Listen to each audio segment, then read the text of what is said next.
It started raining the night Nora found the door. She wasn't supposed to be there. The campus library was closed, but a late-night panic over her thesis had driven her out into the storm. That's when she saw it, a strange light flickering under the wall of the old, forgotten East Wing. She pushed aside a crumbling bookshelf and found a narrow door carved with words she couldn't quite read. She pushed it open. Inside was a vast, candlelit library, stretching endlessly in both directions.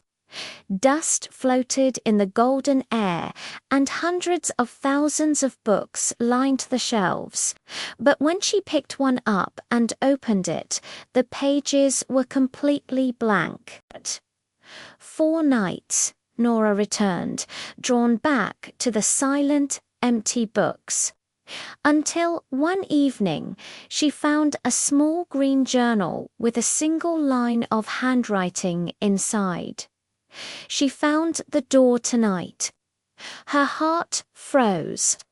She frantically flipped through the pages, and new words appeared before her very eyes, describing exactly what she was doing in real time.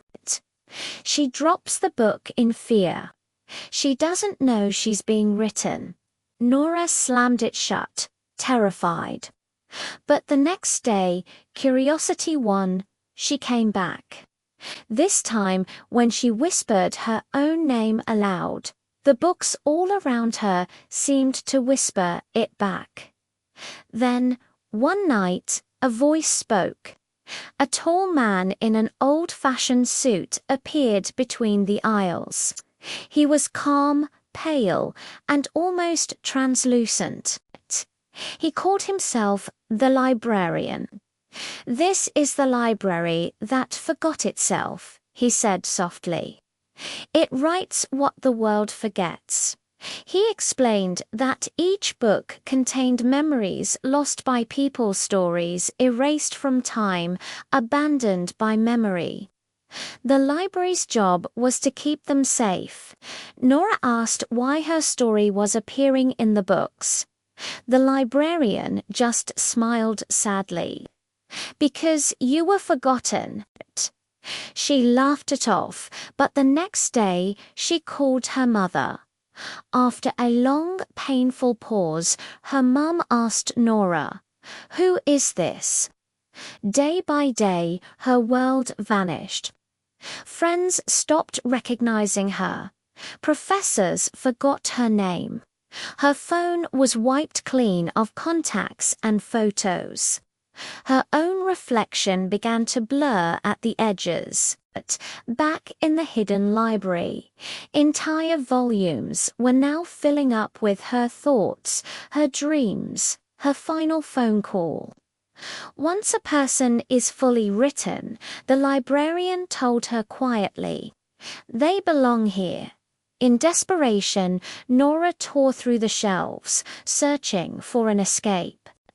Deep inside a locked section, she found a massive tome titled The Librarian, but the story inside wasn't about him. It was about her. The librarian had once been Nora Ellison, a student who found this place in 1924. She, too, had been forgotten, and the library had rewritten her into its keeper. Her blood ran cold. "That's not possible. I'm Nora Ellison." The man smiled. "You always were." Suddenly, the candles flickered. Pages in every book started turning violently, rewriting themselves. Words crawled from the shelves like living ink, wrapping around her wrists. The librarian spoke one last time. "The library forgets itself every 100 years, and it always needs a new keeper." As Nora screamed, her reflection solidified into his form, calm, pale, and timeless. Decades later, a new visitor enters the East Wing. The hidden door stands open. A young boy steps inside, holding a notebook filled with handwritten stories. All signed Nora Ellison. The librarian, now a woman with golden eyes and a familiar voice, looks up from her desk.